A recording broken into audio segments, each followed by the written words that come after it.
अस्सलाम वालेकुम नाज़रीन, मैं हूं तहरीम मरूज और यूटी क्लिक्स में आप सबको एक बार फिर खुश आमदीद। नाज़रीन, इमाम मेहदी के ज़हूर का ज़माना करीब आ चुका है। ये बात हम गुज़श्ता कई दहाइयों से सुनते आए हैं, लेकिन हालिया दिनों में ऐसा कुछ हुआ है जिसकी बिना पर हम ये यकीन से कह सकते हैं कि इमाम मेहदी अलैहिस्सलाम के ज़हूर का ज़माना नज़दीक आ गया है। बल्कि अगर हम ये कहें कि दज्जाल के निकलने का और इमाम मेहदी अलैहिस्सलाम के ज़हूर का वक्त एक साथ नज़दीक आएगा तो ये कुछ गलत नहीं होगा।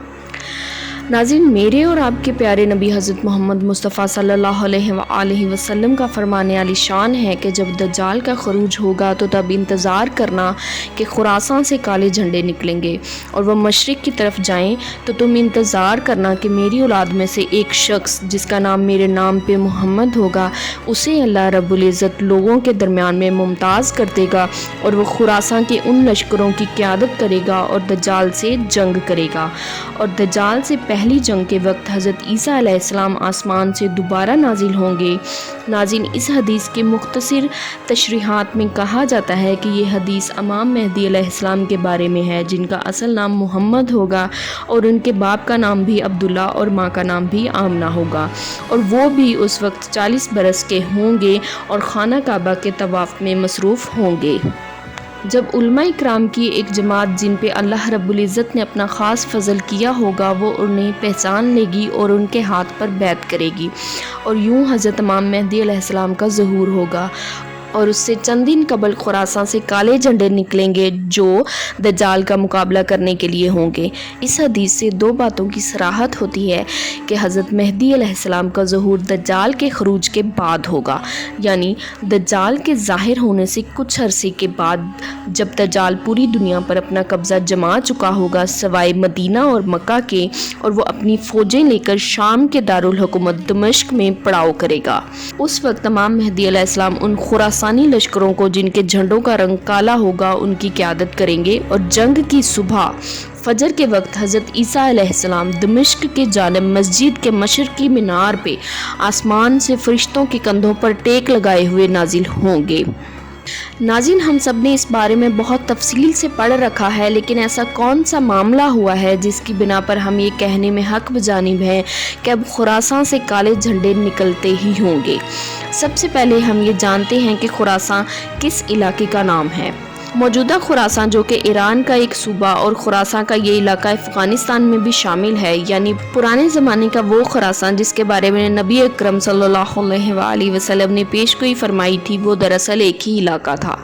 लेकिन मौजूदा जोग्राफियाई हदबंदियों के बाद से वो इलाका दो हिस्सों में तकसीम होकर दो मुल्कों के तसर्रुफ़ में है, जिनमें ईरान का खुरासान और अफ़ग़ानिस्तान का खुरासान शामिल है। नाज़रीन, अब हम इस मामले की तरफ चलते हैं जो इस तरफ इशारा कर रहा है कि अनकरीब खुरासान से काले झंडों का एक लश्कर दज्जाल का मुकाबला करने के लिए निकलेगा। हम जानते हैं कि नबी अकरम सल्लल्लाहु अलैहि वसल्लम की अहादीस मुबारका के मुताबिक, जिनमें उन्होंने क़यामत की निशानियां बयान फरमाई हैं, उनमें कहा गया है कि दज्जाल के खरूज से पहले मुसलमानों और ईसाइयों ने मिलकर यहूदियों से जंग करनी है, और इसके बाद मुसलमान और ईसाई आपस में जंग करेंगे और इस दौरान दज्जाल का खरूज होगा। तो नाज़रीन, वो आखिरी जंग कौन सी है जो इस मामले को इस जंग तक लेकर जाएगी, जिसमें यहूदी एक तरफ और मुसलमान और ईसाई दूसरी तरफ होंगे।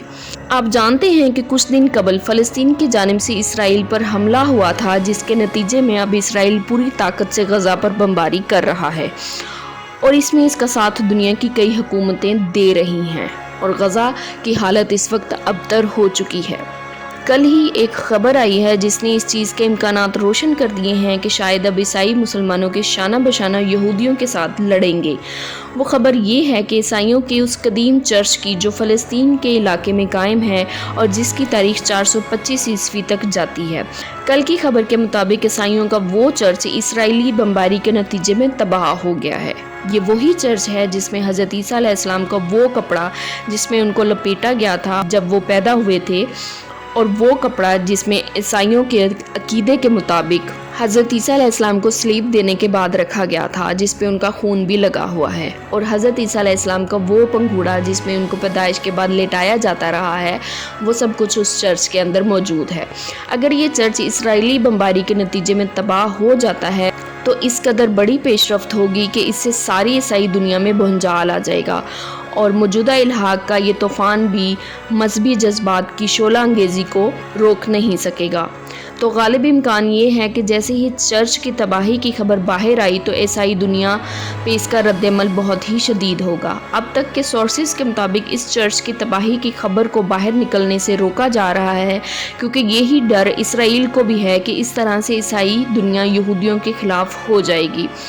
البتہ اس سے پہلے ہی پوری کی پوری عیسائی دنیا میں فلسطینیوں کے حق میں بے شمار مظاہرے ہو رہے ہیں، اور کئی جگہ پر خاص طور پر امریکہ کے دارالحکومت واشنگٹن میں یہودیوں کے حق میں نکلنے والی ایک ریلی کا ٹکراؤ فلسطین کے حق میں نکلنے والی ایک ریلی سے ہوا، جہاں پہ شدید ہاتھا پائی بھی ہوئی ہے۔ یہ سب باتیں اس جانب اشارہ کر رہی ہیں بے شک امت مسلمہ غفلت اور بے حسی کی نیند سو رہی ہے، لیکن اللہ رب العزت اپنی چالیں چل رہا ہے۔ ان قریب کفار کو منہ کی کھانی پڑے گی۔ دوستو، ہم جانتے ہیں کہ اس وقت اسلامی دنیا میں ایران وہ واحد ملک ہے جو فلسطین کے ساتھ کھڑا ہے،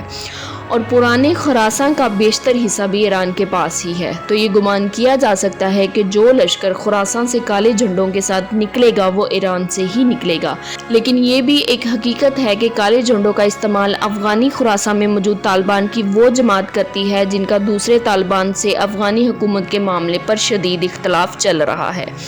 اس لیے یہ کہنا کہ امام مہدی علیہ السلام کی قیادت میں جو کالے جھنڈوں والا لشکر نکلے گا وہ افغان طالبان کے گروہ کا ہوگا یا ایرانی خراساں میں موجود شیعہ ملیشیا کا، البتہ یہ گروہ خراساں سے ہی نکلے گا، اس بات پر علماء کا اتفاق ہے۔ موجودہ حالات کو دیکھتے ہوئے یہ بات درست ثابت ہوتی دکھائی دیتی ہے کہ اب دجال کے خروج کا وقت نزدیک آتا جا رہا ہے۔ جیسے ہی چرچ کی تباہی کی خبر باہر آئی ویسے ہی حالات مزید کشیدہ ہو جائیں گے، اور سب سے پہلے دجال کا فتنہ ہمیں اپنے گھیرے میں لے لے گا۔ اللہ رب العزت سے دعا ہے کہ دجال کے اس فتنے سے ہمیں محفوظ رکھے اور ہمارا ایمان سلامت رکھے، اور دجال کی وہ نشانی کہ اس کے ماتھے پہ کافر لکھا ہوگا ہمیں دیکھنے کی توفیق عطا فرمائے، کیونکہ حدیث کے مطابق یہ نشانی صرف اور صرف وہ صاحب ایمان دیکھ سکیں گے جن کے دلوں میں منافقت نہیں ہوگی اور جن کا ایمان پاک، صاف اور خالص ہوگا۔ آنے والے حالات کس کروٹ بیٹھتے ہیں یہ اللہ رب العزت ہی جانتے ہیں، البتہ ہم صرف اندازہ ہی لگا سکتے ہیں۔ اللہ سے دعا ہے ہمارا ایمان سلامت رکھے اور دجال کے مقابلے میں لڑنے والوں میں ہمیں شامل کرے، اور فلسطین کے اوپر اپنی خاص رحمتیں نازل فرمائے، اور دجال کے مقابلے میں ہمارے ایمان کو سلامت رکھے۔ آمین ثم آمین۔